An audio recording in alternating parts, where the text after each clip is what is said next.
I know I did not like her because, bitch, we were in our actual drama class and we were sitting around in a circle on the ground. And I was saying something. Do you know this bitch, the same bitch I'm telling y'all about? That is part of the third inspirational piece of information that I'm about to tell you like after this story. She said, "Oh, close your mouth, stop laughing," because I was laughing and saying whatever I said.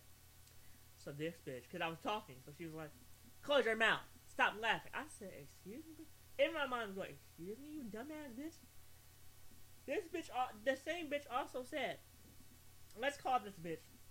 Let's call this girl, because she was a woman. Let's call this girl, uh,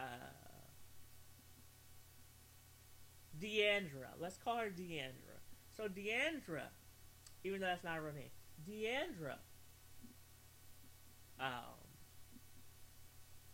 she also has sickle cell anemia. You know what I'm saying? So Deandra was at the end of the year. At the end of our drama course, the day I think it ended, she was like, "Oh, I want to go into the Air Force in Colorado." I was like, "Bitch, Colorado, why there, bitch? Why can't you do it in New Jersey?" You know what I'm saying? But that's here or there. That's irrelevant to the story. Anyway, bitch, what? Yeah. Anyway, so the third piece of information I want actually now, bitch, it's the fourth piece because that story was delving into like 3 or 4 stories, bitch. So the fifth piece of information, because I told y'all about the midterm paper, I told you about the method acting characters, I told you about the East Cafeteria, and I told y'all about me sitting by myself. Oh, I didn't tell you about me sitting by myself. That's the fifth piece of information. And I told y'all about Deandra. There was 2 stories about Deandra. So now the fifth piece of information is uh, the fifth piece of information is the fact that I was sitting by myself in January 2012 in the East Cafeteria the day we were all done with the hard work we had to do with our midterm papers in January, that we had to submit that January 2012, later in the month. And we were all in the clicks talking by ourselves between each of the tables of the East Cafeteria. So, oh, and bitch, I have a story about the same day that I'm talking about too. I have a sixth piece of information, bitch, which is very embarrassing, and I waited off on telling y'all this piece of information for fucking ever since I made my main channel, like almost 6 years ago. Actually, it has been like 6 years now. So yeah, I'll talk about that here with y'all right now. I've waited to tell y'all this fifth and sixth piece of information, because the sixth piece of information is very embarrassing, and it's something that's traumatic to me. So I will tell y'all later in the story. So, oh shit. So there are so bitch, there were ants on my fucking cup, bitch. Girl, okay, all right. So I was sitting by myself in the East Cafeteria when all of a motherfucking sudden, Deandra, the girl I'm telling y'all about, the girl I just told y'all about, for like 5 minutes, Deandra comes up to me and sits with me at my table. Now I was by myself, right? She says, all of a sudden out of nowhere, because the first thing she said was, "Make me laugh. Tell me a story." And I'm thinking to myself, bitch, in my head, I'm thinking, you cannot just tell a funny story on cue like that. It has to be rehearsed. It has to be written down. It has to be in your memory bank for months, weeks, days on end. before you can tell a story on cue. Like when I do my story times on the main channel, some of them are comedic, some of them are serious.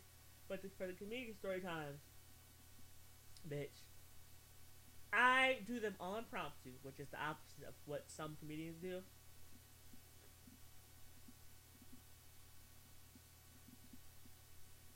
I do them all impromptu. And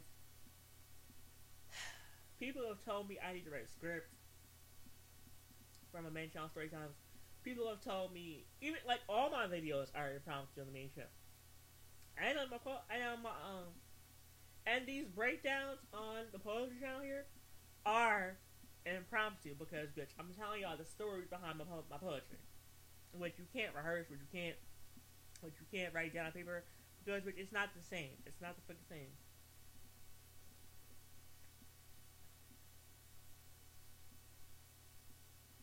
So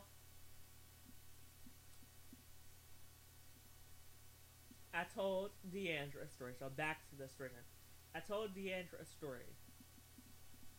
And Deandra was not impressed.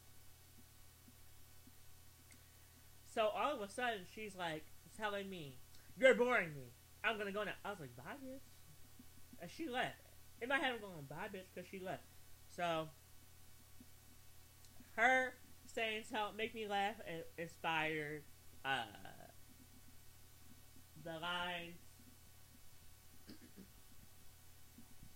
They inspired the poetry lines I wrote in Plenty Created an Animal that say, "They get angry when fun doesn't poke." Because I immediately thought, when I was writing this, I immediately thought back to Deandra and her telling me a story. And when she said, "Oh, you're boring me," so I wrote a line about that down on paper, on my phone, because all my poetry is on my iPhone now. So anytime I'm not level 10, anytime I'm not a comedian, anytime I'm not animated, bitches get mad. Especially my family does. Especially amongst my friends. So, you know what I'm saying?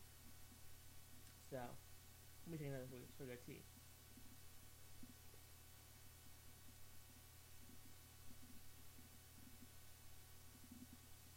Alright.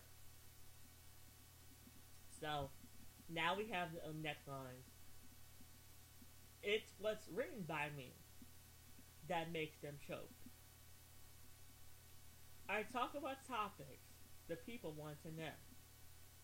I'm considered controversial for giving words that blow. Now, the lines, it's what's written by me that makes them choke, is talking about my, anytime I write something down on Facebook or social media or even on paper that people will see when I write on paper, bitches also get mad. Because it's what's written by me that makes people choke. That makes them choke. Those two lines are supposed to be a contrast to what I wrote in the first two lines, which is what they get angry with. I talk about topics people want to know. I'm considered controversial for giving words that blow. Those lines are about in particular, my YouTube hot topics videos for my podcast network channel, as well as, because the topics you want to know is about the hot topics videos I do on the podcast network. But these two lines, I'm considered controversial for giving words that blow. That is talking about my personality in general. Now, my personality is very quiet, reserved sometimes. And when I'm doing my posts, I'm level 10, I'm anime, I'm 100, I'm level 100, because that's what it's calling for. People are calling for me to be, you know what I'm saying, a little extra, if you will. But in my real life, I'm not that way. I'm very quiet, calm, reserved. Sometimes you might get words out of me, but for the most part, I'm very quiet and reserved. Unless I'm with my blood family, then that's when shit gets ratchet. because fuck them bitches. Anyway, um, the controversial forgiving words that blow part is also can also be about the fact that anytime I do my story times or my YouTube videos, even my podcasts, even other things like my other videos I made on social media besides YouTube videos, bitches will see that shit and be like, oh. No, bitches in my blood family will see that shit and tell my family, other family members, and they'll talk to me as if I'm regretting that I ever made those posts. Bitch, I'm not regretting I made those posts, bitch. It's the fact that y'all are so ignorant. The fact that I'm telling the fucking truth, bitch. Someone in my family fucking told me what I said is I'm telling the truth. They said it's your version of the truth. I said okay. No. Because bitch, why would I lie to y'all? Why the fuck would I lie to y'all? You know what I'm saying? Especially my poetry. Why would I lie to y'all in my poetry? That's in my poetry is when I'm the most frank and the most blunt and the most raw and the most real. Because that poetry doesn't require much thinking, except for when I make a title. Because bitch, when I make a title in my poetry, I want the title to be something I have not used in my YouTube videos, or something I have not used in my poems, or something I have not used in my podcast. You know what I'm saying? In my podcast. You know what I'm saying? So, bitch, we've been here for 12 minutes and I haven't got to all the lines yet. Alright. The second verse says, because that other part was the first verse, this is the second verse. It says, ooh, my computer froze. Okay, it says, my lover thought I wasn't the real one. I began to discover the one who lies for fun. So those 4 lines are talking about my ex. Because I just got out of a relationship a couple weeks ago. Because I just did a whole story time on that podcast about my ex on the podcast channel, and it just came out. I also recorded another part of that on another site, which I can't disclose because it's supposed to be not for the public to see. But on the podcast channel, I recorded episode, the one that came out October 8th.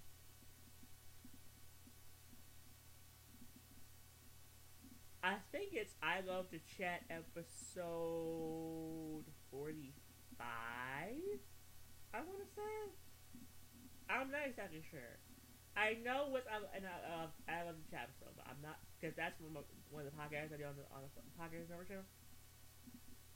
But I'm not exactly sure if it's that one.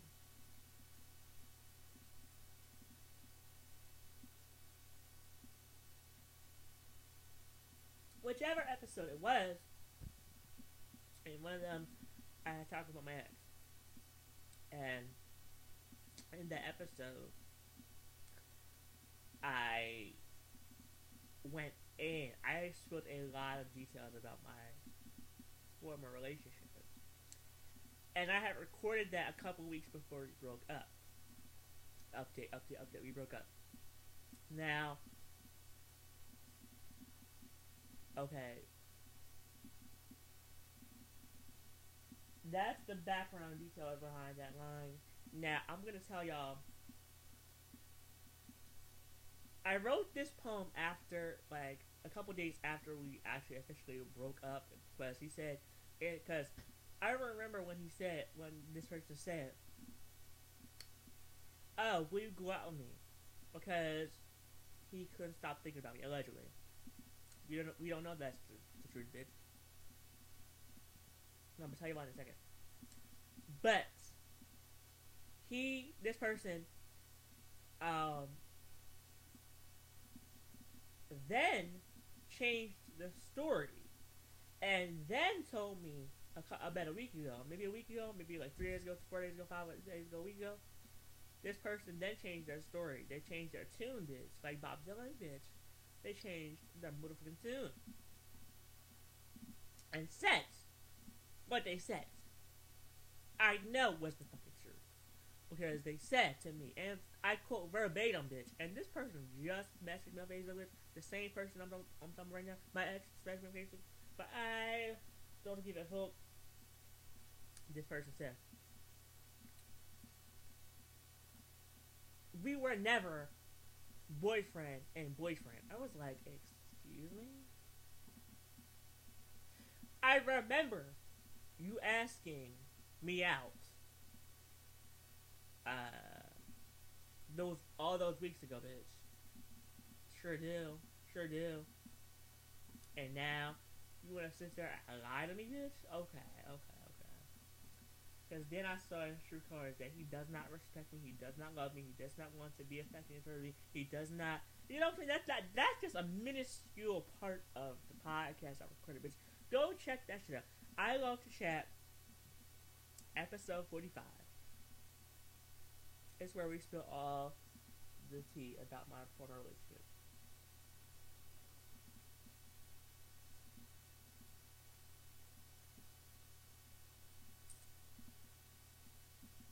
And that's also how I realized.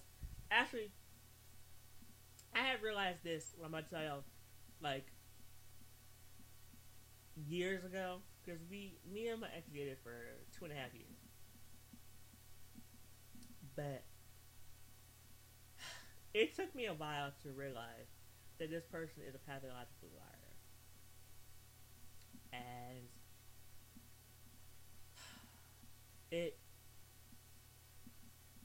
I have a personal story about pathological liars because, bitch, my neighbor is a pathological liar.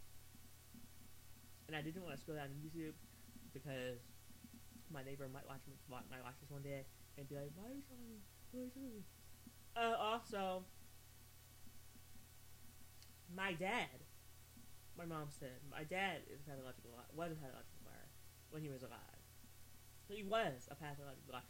He would tell stories for his kid. He loved his kids because, bitch, I had 2 half sisters and I'm the youngest. I'm the youngest of my dad's 3 kids, and I'm 22 years old. I just recorded you all this. And back to the story time. My dad would go out and tell people, "Oh, I love my kids. They're my number ones." Like, not verbatim, but something along the lines like, "Oh, I love my kids. Oh, I love my son so much." Some of me. "Oh, I love, my daughters," because I have 2 half sisters. And then, bitch. And then the gag is real. Because my dad will go and neglect me. He would go to... Because his dream was to be a drag racer. His dream was to be a different racer of all kinds. He wanted to race cars. And, bitch, he did. He managed to for a while.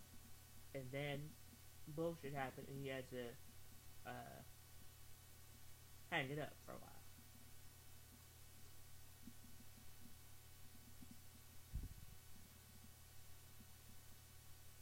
And at the time he died, he was getting ready to go back into racing. He died 8 years ago, so this is starting from a long time ago, almost 10 years ago. But yeah, so that is my personal story about the people around me being pathological. Anywho, so when I said my lover thought I wasn't the real one, that line is talking. Those 2 lines are specifically talking about the fact that those lines are specifically. This whole verse is about my ex. Right. I will never give their name on social media. I will never disclose their name in this video in any of my videos that I do, because, bitch, I'm not giving them the satisfaction of me spewing out their name, because, bitch, that gives them all the power. That gives them all the power. When you give someone all your power, that's when they can tease you, when they can bully you, when they can manipulate you, bitch.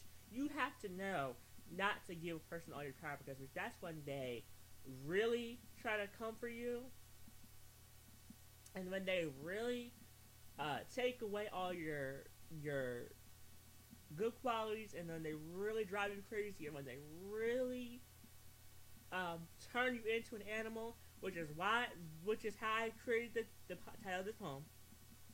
From that very reason I just told y'all, the exact one line I just told. Ooh, I just posted on my pants. But yeah, that is how those things happen.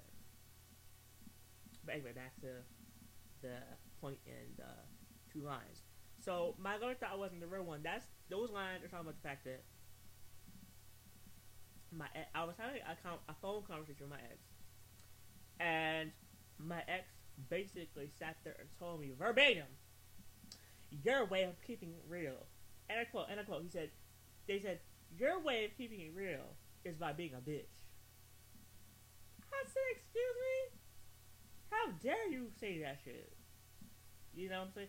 They also said, "What hustling have you done?" That's what I told him. That's what I told them. The fact that I've talked to celebrities, the fact that I've, tried to make an empire for myself, like a mini empire for myself, because I'm nobody's YouTube influencer. I'm a micro influencer, but I'm nobody's YouTube influencer yet, bitch. So, but bitch, I've done a lot of work to try to become an influencer, bitch.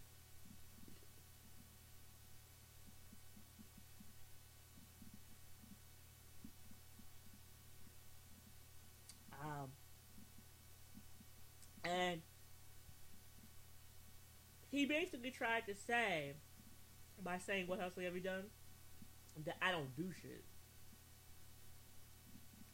Because our mutual friend also said the exact same words to me, verbatim. "What hustling have you done?" Which means she thought I wasn't shit. You know what I'm saying? And bitch, I went off on her, and I went off on them, my ex as well. And then, bitch, that's some shit runs to the left. But girl, watch the podcast, and also watch. I think I made another podcast talking about my former relationship. But that might be coming out soon on the podcast channel, so stay tuned for that, bitch, and subscribe to the podcast channel. Search for Donald Simmons Podcast Network on YouTube. Please subscribe. I need all the viewership I can get, because that enables me to bring y'all content. So, and if I don't have any viewership, what's the point in bringing out content? Anyway, so the two lines, I began to discover what the one who lies for fun. Those two lines are talking about the fact that, he says, my ex said, I'm a bitch, that basically that I don't keep it real, that I'm not honest, that I'm not truthful. But yeah, as I told y'all earlier, they're pathological lies. They make it lies.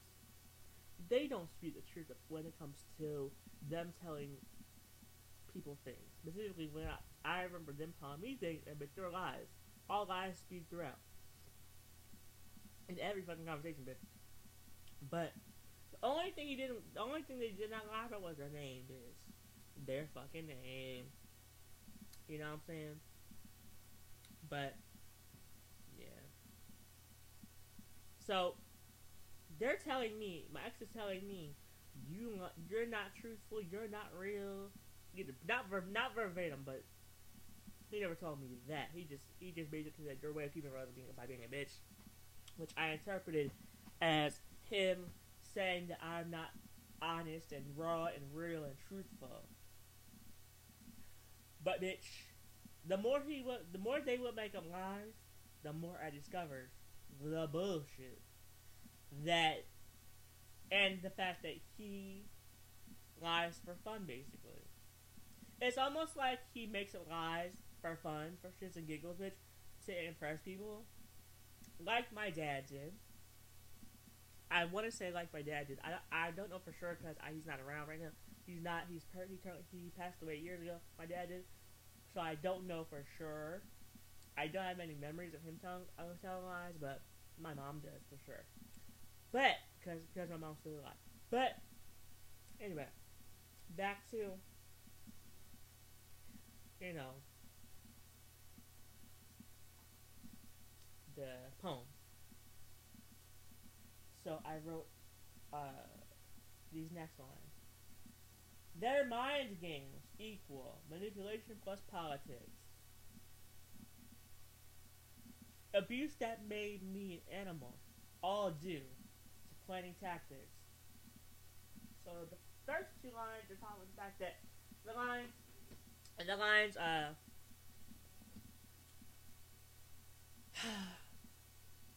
their mind games, were equal. Their mind games is equal manipulation and tactics, manipulation politics rather, manipulation politics. Those two lines are about the fact that, basically, that this person would.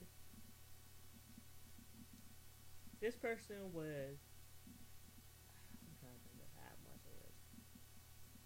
This person would abuse me. This person would, and I learned that in therapy that my ex abused me, not sexually or physically, but it almost got physical. It almost became physical abuse, and they only abused me mentally, emotionally, and verbally.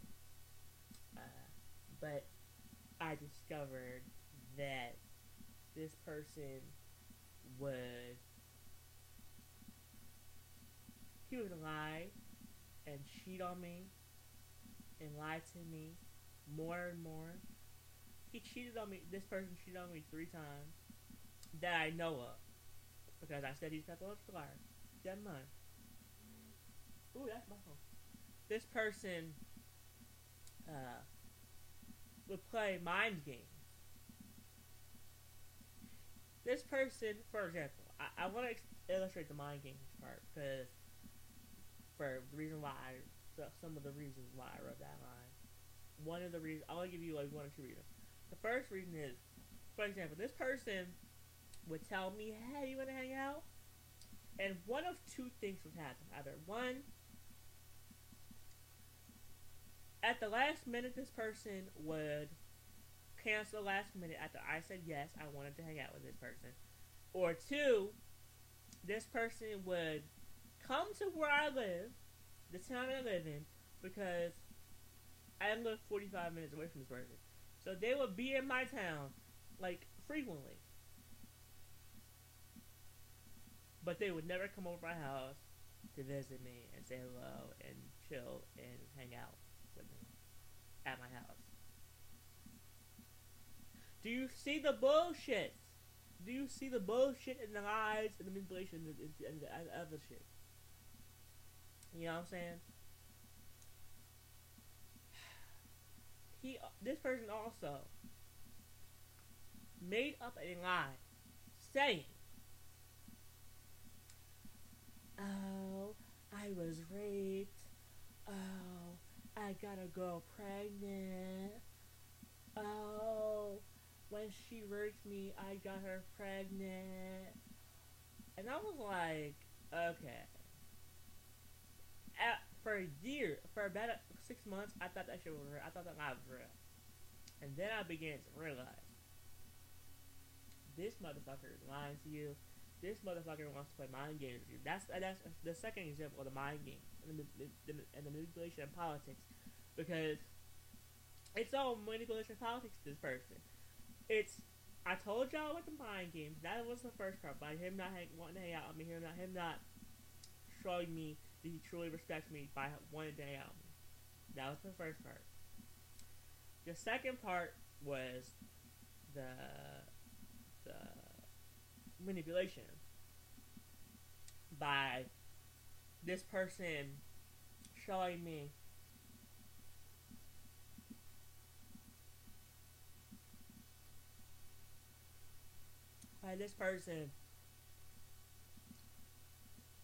lying, showing me they think the lies are the truth, which I wrote in the Sell It To Me recitation. Perhaps, no, which I wrote on the list that inspired the Sell It To Me recitation, not the actual recitation, but the list that inspired the Sell It To Me recitation and breakdown that I will be doing in a couple minutes. And perhaps the list, when I wrote the people say a lot. And one thing I wrote in the list, I will tell you now. One thing I wrote in the list is that people sell lies, thinking they're telling the truth. Now, bitch, isn't that poetry? Isn't that a deep concept, bitch? You have people like my ex, like my dad, like my neighbor, like President Trump, like Trump's whole administration, for which I don't want to really get into politics too much because, bitch, I don't do that in general on YouTube or anything like that. But you have people who tell you lies, like those people I listed in this video earlier. They say you lies, thinking they're telling the truth. That's what a narcissist and a pathological liar is. That's the true definition of a narcissist and a pathological liar. A narcissist thinks that all the shit they're making up is the truth, and a pathological liar thinks all the shit they're making up is the truth. But a narcissist will extract all your business. They'll try to gather as much information about you, they'll gather it by asking you questions about yourself, by asking you questions they know already about you, only to come back and after you tell them the information that they already know, they'll come back and bully you, manipulate you, bring up stuff from your past that you told them like years ago. You see what I'm saying when I say narcissist and pathological garbage? But that was what made up what inspired the list and what I said in the list. So that is what inspired the manipulation. Now the politics also goes into the last two lines of the poem. The word politics that I wrote in the poem, as well as the final two lines of the poem, those go together. Strongly go together. Because ultimately, the abuse that created an animal, and the animal is talking about me, myself, Donald Simmons Jr. The animal is, I created the concept, the metaphor of the animal, because the abuse, my ex abusing me, people around me abusing me, all my life, from childhood to now. I was brought into a world of abuse by my family, by people who call themselves my friends, by people I've been in relationships with, and I notice that whenever I say something to these people, they want to blame it on me. Now it becomes all about me, and you, and well, you as in you, myself, Donald Jr. But bitch, I don't hear y'all saying you. I want to think about you. But all my thoughts on you, and I want to help you. I want to build a family with you. I want to talk to you more. I want to do different things with you. I don't hear y'all saying that often enough, because all I hear about is what these people want around me. What these people want around me, what they want to control is me. What they want to abuse is me. what they wanna not take the time to do is love me, respect me as I am, um, value me, you know, dedicate time to me. They want to waste my time. And when they do dedicate time to me, they waste my fucking time. Which is why I had to learn to not dedicate time to them, because they're leeches, they're narcissists, they're pathological liars, they're manipulators, they're bipolar, they're bipolar disorder. They have all these different conditions which make them do what they do to me. They're abusers. They're other things as well that I probably don't even know about. But so that's why I don't dedicate time to these people. So that's why I don't. My computer died. My computer was frozen. Yeah, so that's why I don't dedicate time to these people anymore. So.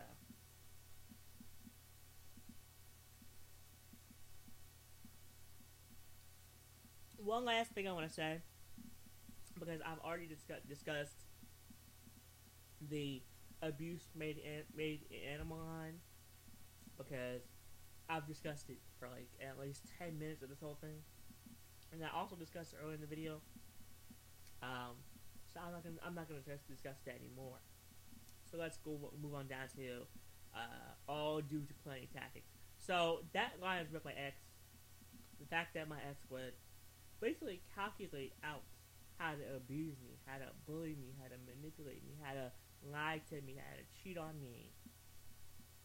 This person knew how to do all that shit, and would not think about the effects it would have on me, and would not think about how it would make me feel, and would not think about how it will be a consequence, how it would hurt me, how it would hurt our relationship, how it would be detrimental to our relationship. I want you to keep that in the back. I want you to keep that in your mind for when we do the Sell It To Me breakdown, because this was entirely too long. So the next breakdown I have coming is the Sell It To Me breakdown. So I love y'all down. Bye.